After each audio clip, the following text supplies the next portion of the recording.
What's up, gurus? All right, like I said, we're gonna set up a quarantine tank real quick. I'm not gonna fill it full of water or anything like that, but I'm gonna give you guys the gist on why you should do a quarantine or why I do a quarantine myself.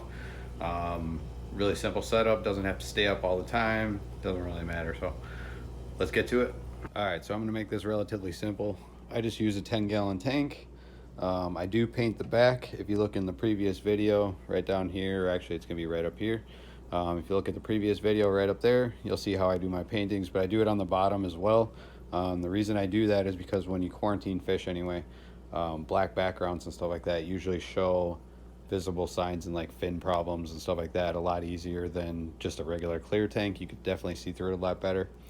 To prepare, I do also make sure I have some ick just in case we run into a problem with ick. I also make sure I got your just basic medications. We got erythromycin and of course general cure. Like I said, just in case anything is to come up, those should handle your pretty basic stuff. I don't just dump in meds right away. I kind of prefer to just wait it out and kind of see what happens. I also recommend getting a test kit or at least test strips.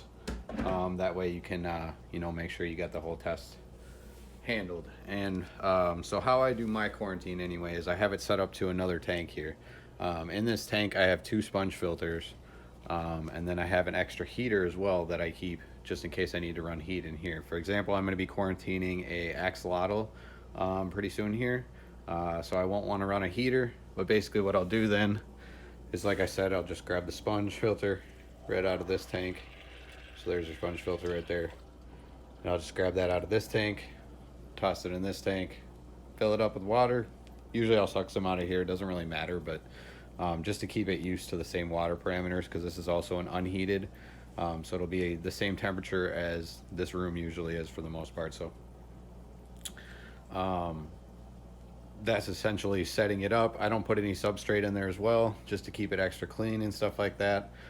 Some people will put sand in there and just keep it set up all the time. You can do that as well. Or even just have an established tank. But I mean, basically, you don't need a established filter either, because once you add meds in and stuff like that, you end up killing off the bacteria in the first place. So you don't necessarily need to use a cycled filter.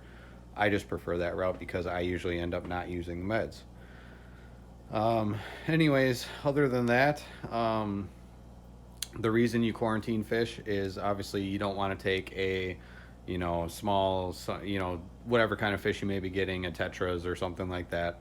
Like for example, if I was to put them in the 75-gallon with all these fish, I'd probably be pretty upset if all of a sudden everything got sick. I'd be pretty upset if that happened. So yeah, that's why I recommend quarantining stuff anyway, or just like this guy here. When I put the puffer in here, I did quarantine him in there first just to make sure that everything is good.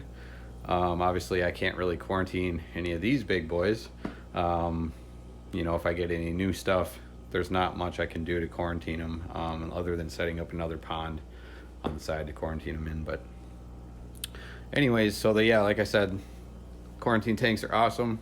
I always make sure I have extra tanks on hand. I do have a 20-gallon sitting down here, and then I also have the 29 sitting right over there. So, and I also got some 55s if I ever need anything a little bit bigger. So always nice to have backup tanks just in case you need a quarantine tank. Like I said, heater, meds, pretty basic. Have some kind of filtration. I prefer sponge filters just because it's less stressful, which is also another reason you put fish in quarantine, just because sometimes they're straight from wholesale, for example, or something like that. If you dump in a tank full of other fish, the stress levels just increase the odds that you're going to have fish dying off and stuff like that. So there you are. That is about all I need to say. If you got any questions, ask down in the comments below. Otherwise, we'll see you in the next video where we're going to be feeding the pond, so that should be kind of fun. See you guys then.